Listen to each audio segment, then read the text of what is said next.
Olá, primeiro ano, tudo bem com vocês? Sejam todos muito bem-vindos à correção da semana 2 do PET volume 3, tá bom? Eu sou a professora Kézia Botelho e nós vamos aí partir logo para o que interessa, porque eu continuo tendo aqueles probleminhas com a minha saúde esses dias, tossindo, garganta rouca, então, para evitar falar demais, eu vou só fazer um breve comentário e a gente já vai partir para as atividades, tá bom? Vamos lá? A semana 2 de vocês trouxe o seguinte tema: colonização portuguesa e resistência 2. Então, a gente vai ver um pouquinho aqui esses três conceitos rapidinho aqui que eu destaquei para vocês que o PET trouxe, que é a questão da alforria, quartação ou coartação e mobilidade social.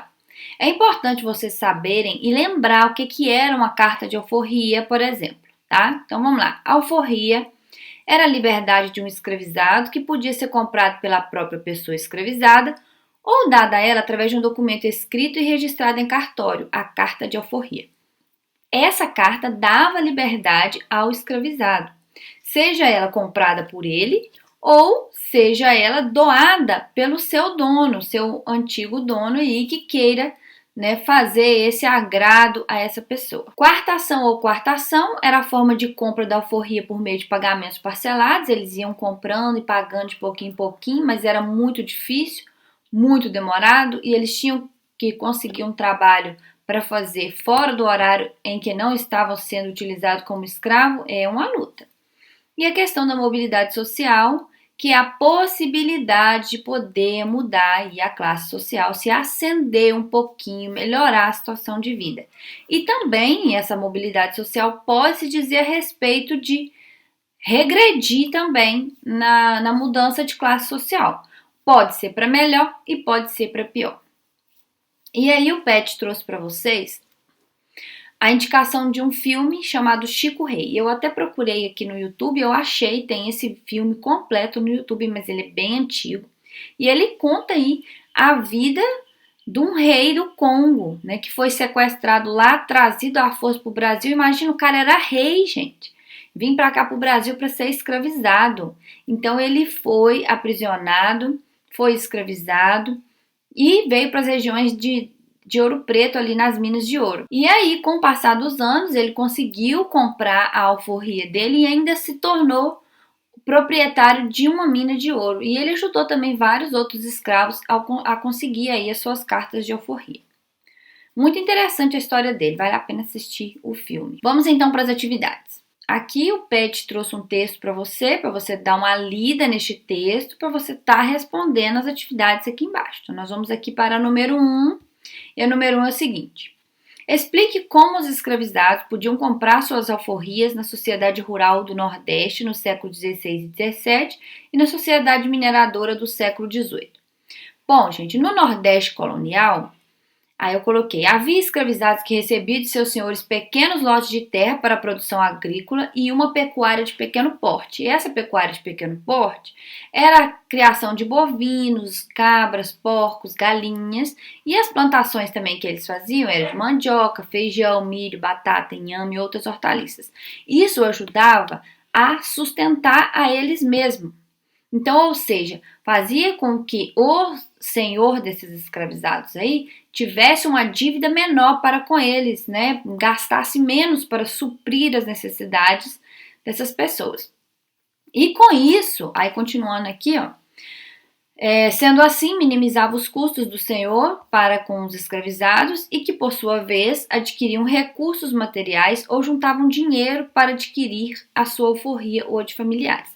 Então, com essas plantações, com essa criação de animais e tudo que eles conseguiam fazer ali a partir desse lote que era doado a eles para eles fazerem essas coisas, eles conseguiam vender um alimentozinho ou outro, e juntar um dinheirinho para comprar aí a sua carta de alforria. E na sociedade mineradora, fala que escravizados que trabalhavam na mineração, que conseguiam fugir e se esconder e encontrasse quantidade suficiente de ouro e diamante, vendiam aos contrabandistas e assim conseguiam dinheiro para comprar a sua alforria.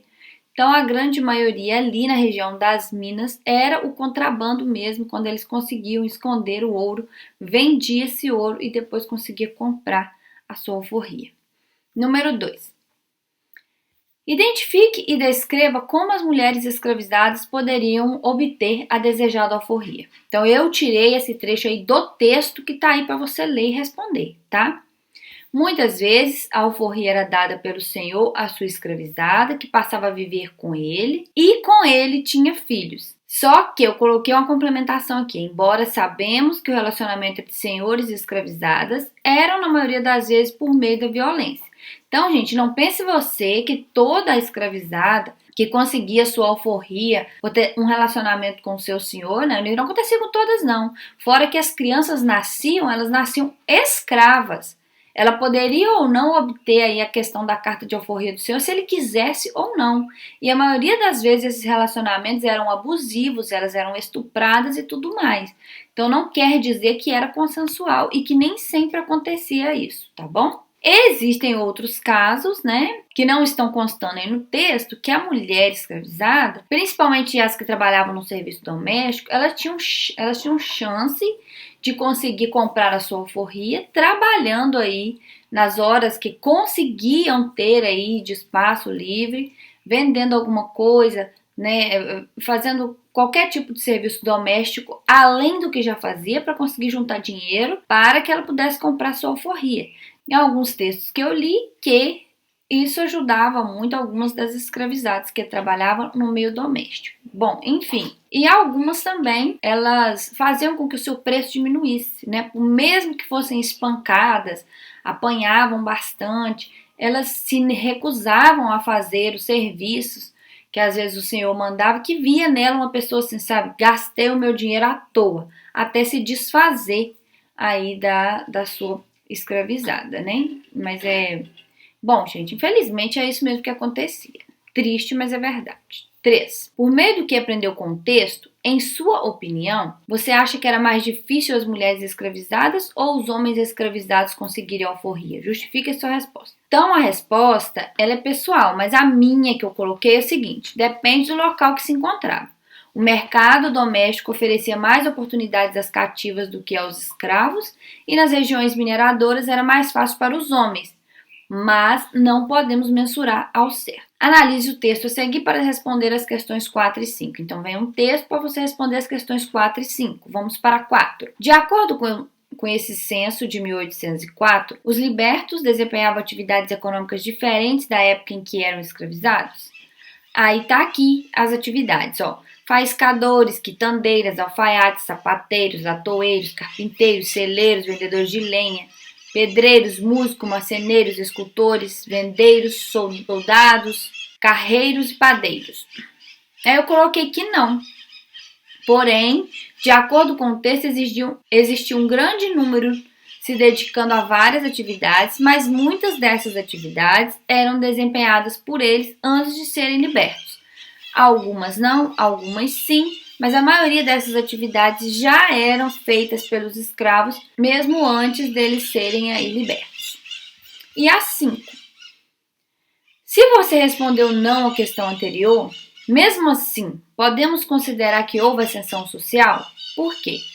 Nós podemos considerar sim, porém dependia da oportunidade que lhes eram oferecidas. Então, dependendo do lugar e da oportunidade que esse escravizado teria, ele poderia, sim, ter uma vida melhor, proporcionar a ele e a família dele uma qualidade, uma ascensão social melhor do que ele tinha antes. Aí nós temos aqui a questão 6, que trouxe um texto para vocês também sobre as irmandades, e pergunta: qual a importância das irmandades católicas no Brasil colônia para os escravizados e forros?